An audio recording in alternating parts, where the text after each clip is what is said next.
You know what, for me, recently, something that I've been up against, it's funny with expectation, is my husband having to see something my way. So not even not even necessarily in what he does, like you need to do this or you need to do that, like you need to do what I tell you to do, kind of silly thing, but or you have to be home on time or don't be late or all that rubbish. What I've been in a way up against is an expectation of, you don't see the world my way, you don't agree with the way my perspective on something or my thinking around something or my idea, and just that would cause me so much frustration, because either we couldn't go ahead with something, or I just felt like, but how could you understand me if you don't see it my way, if you have a different opinion? And it was making me crazy sometimes, where it felt almost, it didn't feel okay to be in a relationship where someone doesn't see it your way, doesn't see the world. It could be a silly thing, it could be a perspective, it could be something you want to do or somewhere you want to go, and it's like we're not on the same page. And that would cause me a lot of upset, like, why is he not on the same page? And it goes back to the same thing of, it's impossible for us to always be on the same page. It's probably impossible for us to ever be on the same page, other than both of us understanding that we each live in our little separate world, and kind of through our little thinking, in the moment, having whatever experience we're having. And either it makes sense to us and we see it and it resonates, or it doesn't. And it's as simple as that, and it's never personal. But in a funny way, I would have like, the expectation, I guess, is where I'm taking it personally, where I start to think that's a problem, And I just always find, I just again and again and again and again, every time I come to a place of upset or kind of any sort of upset, big or small, it's so much of the time back to either misunderstanding separate realities, or too attached and too committed to my little ideas of how life should be, how my husband should be, how the world should be. You see, just to kind of carry on from that, there's the form and there's the formless. And the form is kind of the reality that we create for ourselves through our own thinking. And what kind of saying is, because we're such different human beings, because each of us lives our own little life, in the world of form, you can never be on the same page. You can get kind of approximately, and you can kind of be similar, but you can't be on the same page, because what my mind creates for me and the thoughts that I create have to be different. I mean, it would be such a coincidence if we were creating the same thoughts at the same times. I mean, what's the chances of that happening? However, the place we can be on the same page is in the feeling, is in the deeper feeling, the feeling of love. Because the feeling of love is formless, because the feeling of connection doesn't have any details to it. So we can be in that same feeling, and we can live in that same feeling. And I think in a relationship, you're kind of shifting between the two. If you're in the feeling, you're not in the form. And if you're in the form, you're not in the feeling. And I don't think you can do the two simultaneously. I don't know, maybe I'd be very challenged to be able to do those two things at the same time. And so I think that expectation is very much in the form. And it doesn't matter what the expectation is. And this is kind of something that we wanted to kind of, people get a little stuck with this sometimes, and they maybe even don't like that we say it. But in my mind, any expectation that you have of your spouse is going to put you back into that place of form, and going to limit your ability to have the experience of the feeling.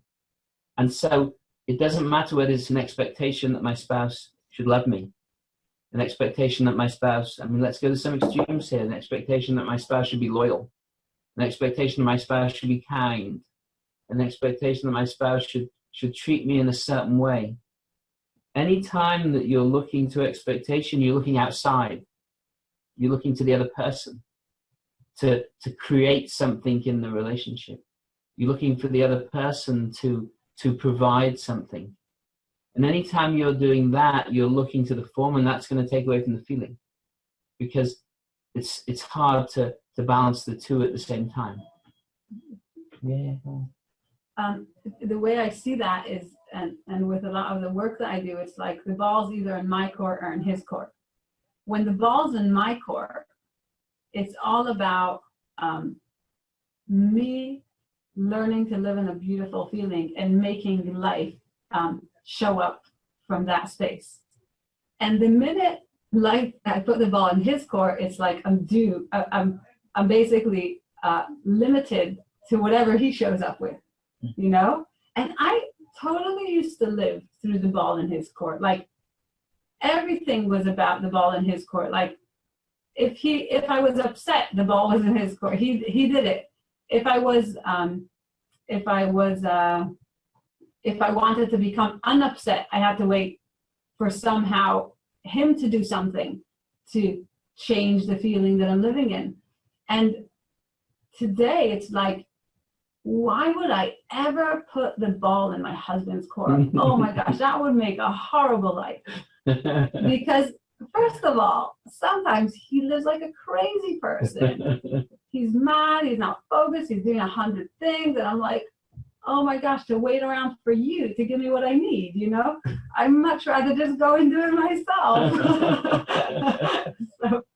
So thank goodness for that. But really, I see with relationships, when we work a lot with relationships, if everyone just put the ball in their court, it would be so simple for them, because there's none of this like, well, sometimes people say, well, don't you want your husband to love you, you know, like, you know, or make you happy? I'm like, he'll never succeed, not a chance. I mean, try to make me happy. Good luck with that. Really good luck. Really good luck. It's impossible. No chance. It's impossible. The only person that could make me happy is the feeling that I live in will make me happy.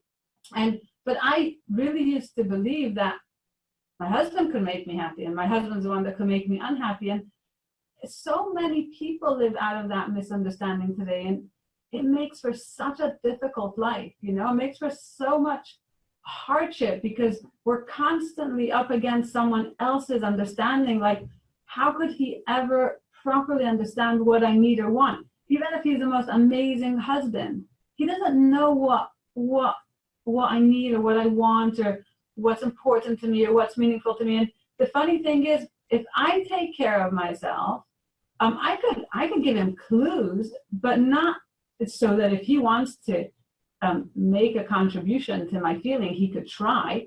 But really, I much rather just look after myself, you know? And in a funny way, when I look after myself, I'm so much more clued in and wise to kind of knowing how to look after everyone else.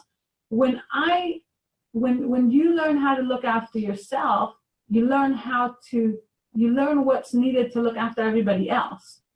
When you don't know how to look after yourself, you also don't know how to look after everybody else. It's impossible. And so it's just, you know, when I'll work with people, or I'll, you know, speak to people, often it's like, keep the ball in your court and talk from there. You know, if you know the ball's in your court, all you have to do is look to your wisdom, look to your resource, look to your abilities, look to your strength, look to creativity, look to resilience, look to whatever it is you have within you, that you could now come with that and see what you could do in your little situation. You know, rather than, why would I know that I have so much resource, so much ability, so much creativity, so much strength, and that allows me to be able to come to the game of life and play and make a difference and change things around and see what other options I have, even if I don't like a situation or a situation is difficult. Now, if you don't know you have that resource, it makes sense to look outwards to see who does have the resource, you know? So you think, I don't know how to make me happy, or I don't know how to give me what I want. So maybe my husband could, or maybe my mom could, or maybe my sister could, or maybe my children could. But to me, the principles and the understanding pointed me towards me, the potential of what's available to me as a human being. And when I've discovered that, it's like, I'm amazing and it's not me, Chana, it's like the potential of human beings is absolutely incredible. What people come up with, the ideas they have, the answers they have, the solutions they come up with when they find that they have the resource is absolutely amazing. The strength, the courage, everything, creativity. So to me, this understanding points people towards their true nature, which allows them to get busy looking to live from that river, that flow of resources, and come and play and interact and form, rather than look at that resource as an empty, there's nothing left there, there's nothing available, and almost let somebody else use their resource for them, you know? So it's just, it's so helpful. It's so liberating, you know?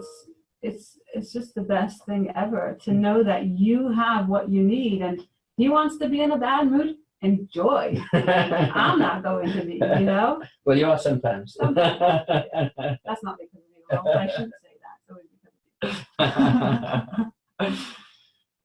Yeah, you know, I love what you're saying there, and we find, you know, we do a lot of couple stuff. We work a lot with couples, and it's my experience that that couples, when they fight, when they argue, when they get frustrated, when they get annoyed, the things that are the issues in the marriage are usually small things. It's usually little things that they're arguing over, little frustrating things that upset each other and annoy them. And the only way something small can upset you is if there's an expectation attached to it. And you know, an issue is as small or as big as you think it is. So we see couples coming with what, in our mind, are very small issues, but for them, they're massive. For them, it's, you know, what was that couple we had recently? What was the issue? Do you remember? They had just, we were kind of looking and saying, is that really what they're arguing about? Is that really why they're going to get divorced over this? But because it's inside out. So whatever they're thinking of the issue is, that's how big the issue is, not the issue itself. That's not what the problem is. That's not what the challenge is. The challenge is coming in their thinking and their expectation, not in the issue itself. And we have people that come to us. So we have, you know, sometimes people ask us the question, well, shouldn't you have expectations? You know, people feel that if you don't have some level of expectation in the relationship, you're going to end up being a wallflower, you know, being a doormat. Your spouse is just going to kind of walk all over you. And the first thing I would say, well, you know, wallflowers get to bask in the sun. I mean, it's not so bad to be a wallflower, you know. Or a doormat. A doormat, you get to be of service, you know. But what I mean by that is that, you know, again, it's that kind of outside-in thing. You know, why am I looking for this person to provide for me? Why am I looking for this person to feel that they have to give me something? I enjoy relationships so much more when I have what to give, when I have a way to be of service, when I have a way to provide. You know, it's like I was talking earlier at the beginning about children. You know, children is very much a one-way street in a relationship. You're giving, you're providing. You are a doormat. You know, you're very much a doormat for your children. And yeah, but it's a beautiful doormat to be, because I love being able to give to them. I love being able to contribute to their lives. I love the fact that they can rely on me and want things from me and look to me. And I love to be able to be that provider. And that's what I love in our relationship as well. You know, I don't look to what Hannah can give to me. Anything she gives me dinner, you know, that's a bonus. That's nice. But the part of the relationship that I enjoy is when I can provide, is when I can, and I think that when you see a relationship that way, that automatically you're going to start to lose expectation. Because you're not looking for that. I'm not looking for what's being given to me. I'm looking for, and to me, there's so much joy, so much more joy in a relationship like that. I mean, I've seen, even in Chana and my relationship, as we've deepened our understanding in this way, I've seen how, and as my expectations have gone down, and as I've learned to enjoy giving more and playing that role, it's a different world. It's a different feeling. And part of that is because we are really good at giving our way and loving from just what we can. Yeah. And there's when we start putting that even on someone else, even just that gets very frustrating. It's much harder to love according to how someone thinks you should love than to just love the way you know to love. So it's a almost impossible situation where today there's so much misunderstanding, just an idea of relationships. Of some people say, like, why do you want to get married? Well, why do you want to marry him? Well, he makes me happy. There's a and to me it's, well, we make each other happy almost. It's not you do for me and I do for you. It's just the fact that we do. Yeah. But my pleasure is making you happy. Oh, that's what I enjoy. Oh, good. No, but genuinely, that's when I feel good in a relationship. I need reminding every now and then, that's for sure. So, I mean, should we see if there's any questions? If there are, we'll kind of take some, and if not, we'll carry on.